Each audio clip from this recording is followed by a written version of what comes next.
हाय दोस्तों। तो आज हम लोग कोऑर्डिनेट ज्योमेट्री के जितने भी इम्पोर्टेंट फार्मूले हैं उसको आज कवर करेंगे।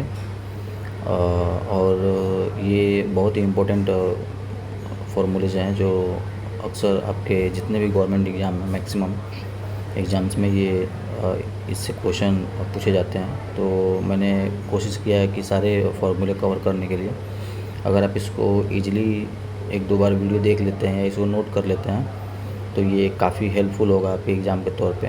जैसे अगर आप टीचिंग का एग्ज़ाम देने जाते हैं उसमें भी ये हेल्प करेगा, रेलवे के एग्ज़ाम में उसमें भी हेल्प करेगा, पीसीएस लेवल के एग्ज़ाम में उसमें जो एप्टीट्यूड होता है उसमें भी हेल्प करेगा। सो आप लोगों के लिए ये काफ़ी इम्पोर्टेंट होगा। सो देखिए, इसमें सबसे पहले क्या आता है कि डिस्टेंस फार्मूला आता है। ठीक है, तो हम लोग यहाँ डिस्टेंस फार्मूला देखेंगे क्या है कि डिस्टेंस फार्मूले में क्या होता है ना, 2 पॉइंट होता है ना। जैसे हम लोग देख सकते हैं कि जैसे ये 2 पॉइंट है यहाँ पे, देखिए एक ए और बी है ना, x1 y1 और x2 y2। ठीक है, ये कोऑर्डिनेट इनको बोलते हैं, यानी x1 y1 जो है कोऑर्डिनेट है और x2 y2 जो है वो कोऑर्डिनेट है।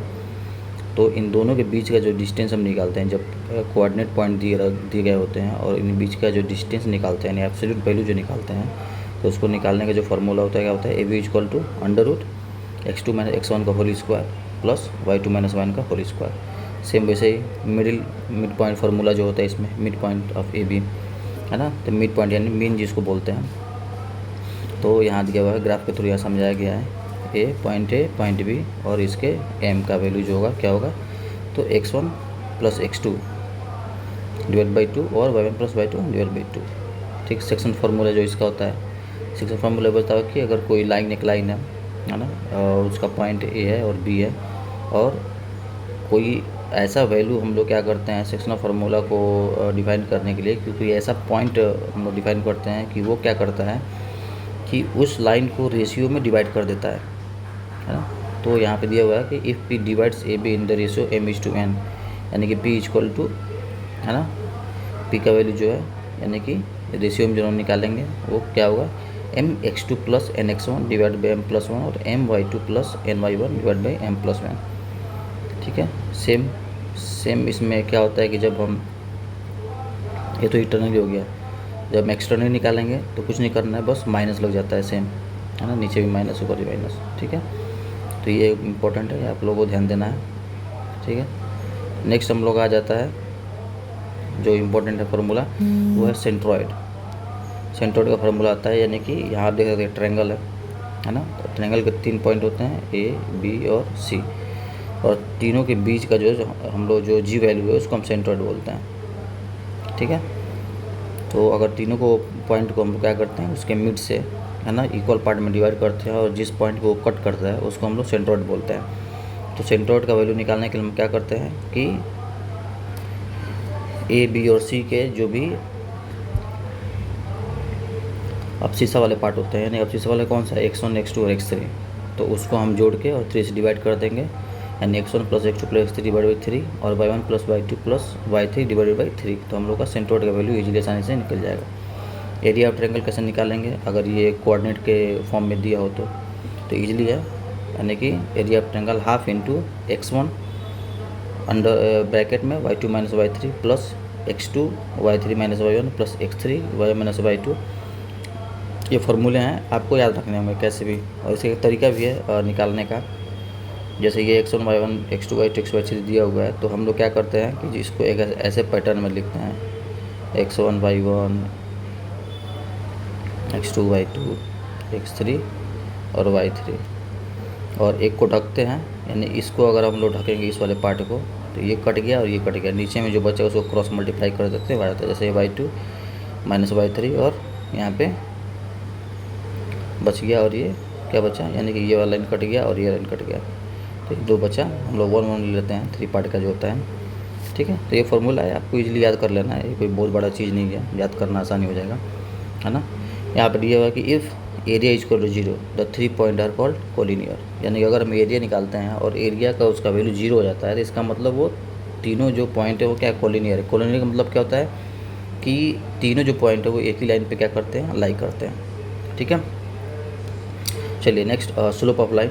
तो स्लोप ऑफ निकालने के लिए क्या करते हैं कि कोई भी एक लाइन है है ना, और उस लाइन से एक पॉइंट जो है पास करता है, यानी कि एक पॉइंट है x1 y1 और एक है x2 y2, वो पास करता है। तो स्लोप उसका क्या होता है, m equal to y2 minus y1 by x2 minus x1, है ना। स्ट्रेट लाइन क्या होता है, y equal to mx plus c होता है, ठीक है। तो इसमें हम अगर स्लोप निकालेंगे m का वैल्यू, है ना, तो क्या होगा, m का वैल्यू जो निकालेंगे तो क्या होगा कि y minus C divide by X हो जाता है, ठीक है। c क्या होता है, कांस्टेंट होता है, तो हम लोग उसको नहीं लेते हैं उतना, लेकिन हम लोग y बाई एक्स कर सकते हैं, ठीक है।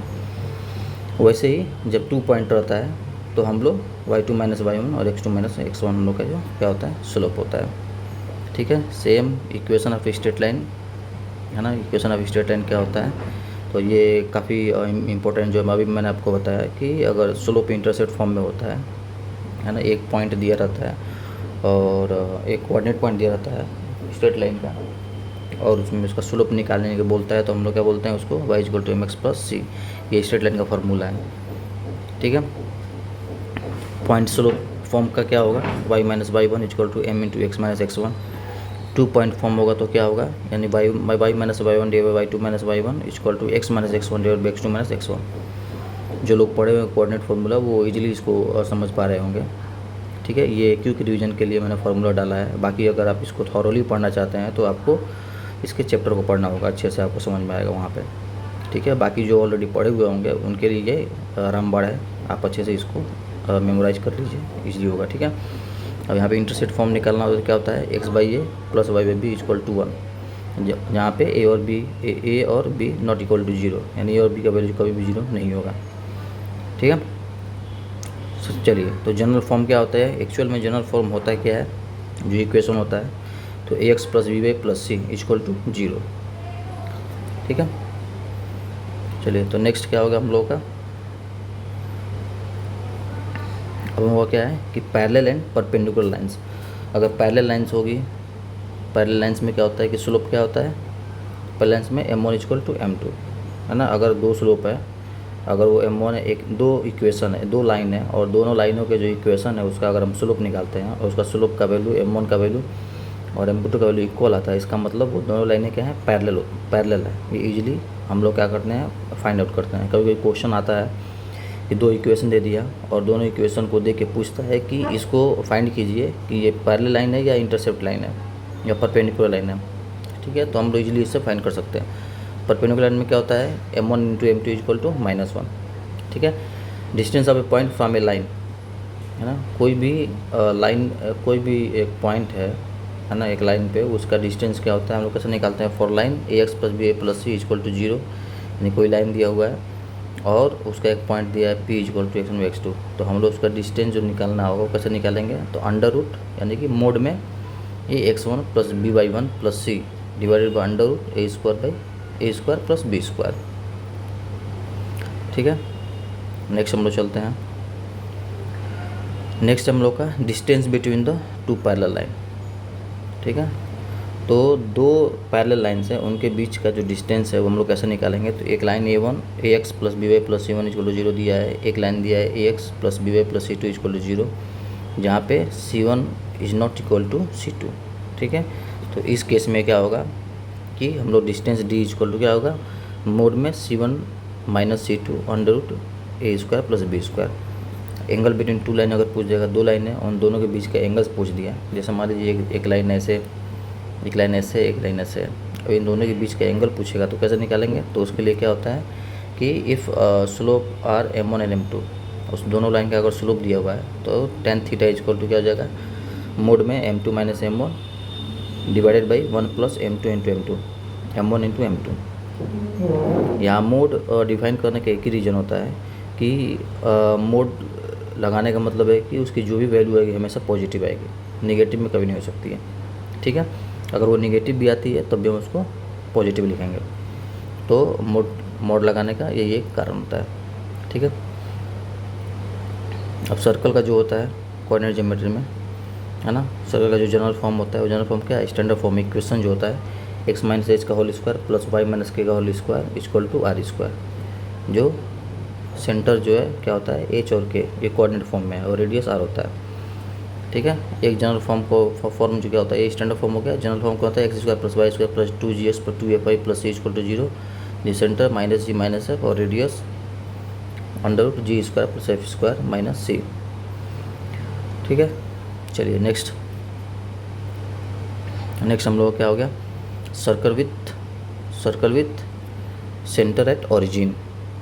ठीक है, यानी एक सर्कल है और उस सर्कल का सेंटर पॉइंट है वो 0 है, तो उस केस में जो इक्वेशन होगा वो क्या होगा, X square plus Y square equal to R square, है ना, जो यहाँ हम लोग ऊपर में देखे थे, है ना, कि यहाँ सेंटर दिया था एच और के, है ना, यहाँ पे एच माइनस एच माइनस के, तो अगर यहाँ 0 हम कर देंगे तो क्या हो जाए, X square plus Y square और आर स्क्वायर।